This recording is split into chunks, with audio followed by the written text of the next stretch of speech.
So we need to have a little chat about exercise, because I've heard that you want to start exercising, but you're still traumatized from PE. So I want to take you through my journey into getting into exercise because, well, it wasn't as smooth as you might think. And I want to prove to you that you don't need to be an elite athlete in order to be a person that exercises regularly. So let's get into it. Now, let me set the scene. Growing up, I was never an athletic kid. I gave a good go to things, like I would play football with the boys in my class, but I was always the last one to be picked. I was never any good at the sport that I was doing. I wasn't fast when it came to sports day, I wasn't coordinated, I didn't have any skills, I wasn't a gifted sports child. And when I went to secondary school, I started playing netball, I joined pretty much all of the sports teams, and I was the worst one there. Despite my enthusiasm, people just didn't want me on their team. And I want you to remember that, because a lot of what exercise comes down to is your enthusiasm for it and how much you enjoy it and how much you want to be there. The more you want to be there, the more consistently you'll keep exercising. And that's ultimately what we want. If we want to make exercise a habit, you want to be doing it consistently, therefore you need to have some enthusiasm and some enjoyment for it. Now, other than playing in the sports teams in schools, and I eventually did get voted the captain of my rounders team, but that was purely just because I had the majority of my friends on the team. Anyway, other than my foray into school sports,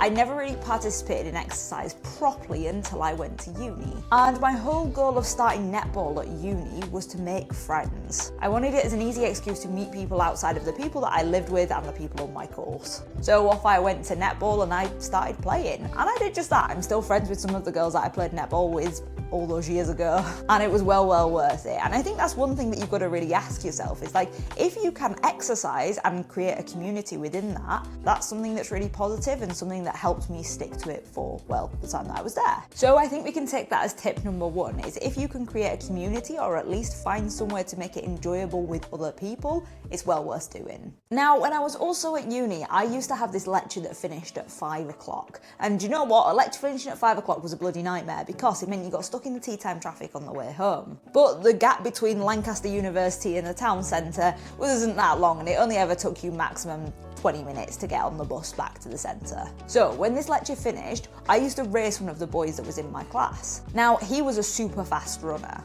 We're talking like 15 minutes for a 5k kind of runner. So this was a 10-week module, and what we would do each week is we would have a race back. Me on the bus, him running. Half the time I won, half the time he won. Obviously you can see how fast he was running at that point. Now, that isn't how I got into exercise. What got me into exercise was the conversations that we would have. We'd often start talking about running, and him and another girl that I sat next to encouraged me to give it a go. And that's when I started Couch to 5k. I literally needed to start at the beginning because I couldn't run. Despite the fact I was playing netball 3 times a week at this point, I wasn't very fit, so I needed to start with something that I could, well, ease into. And I think that brings me on to tip number 2. Start where you're at.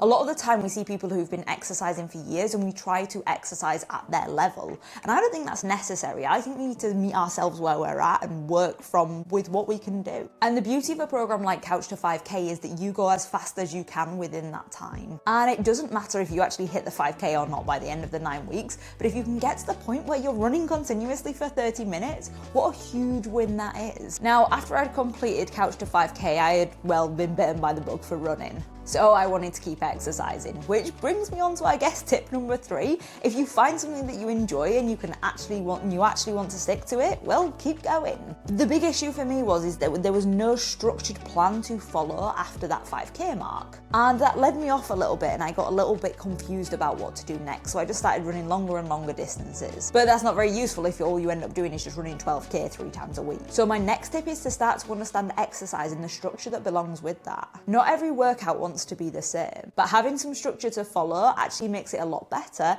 and makes you way more likely to actually stick to it and be consistent. Now, eventually I found another program to follow, which led me to training to a 10k and then a half marathon. Now, in February 2020, I ran my first half marathon. Again, this was encouraged by these 2 friends. They suggested that I move on to the next step. They're like, you've done a 10k now, Holly, why not move on to a half marathon? So I did. I started looking for one in around February time because I thought that's when I would would be ready, not knowing anything about when marathons and half marathon seasons typically are. So it was cold, it was wet, and it was on the Blackpool coast. I had a great time. It took me just under 3 hours to run that half marathon, and I was probably one of the last 10 finishers. And this was a huge achievement for me. I just completed a half marathon. Now, lucky for me at the time, I didn't know anything about half marathon times, so it did just mean that I gave myself a nice pat on the back for it. And I think that's again something that's a really important thing to do, is to recognize the fact that you have made such a huge step forwards, and you have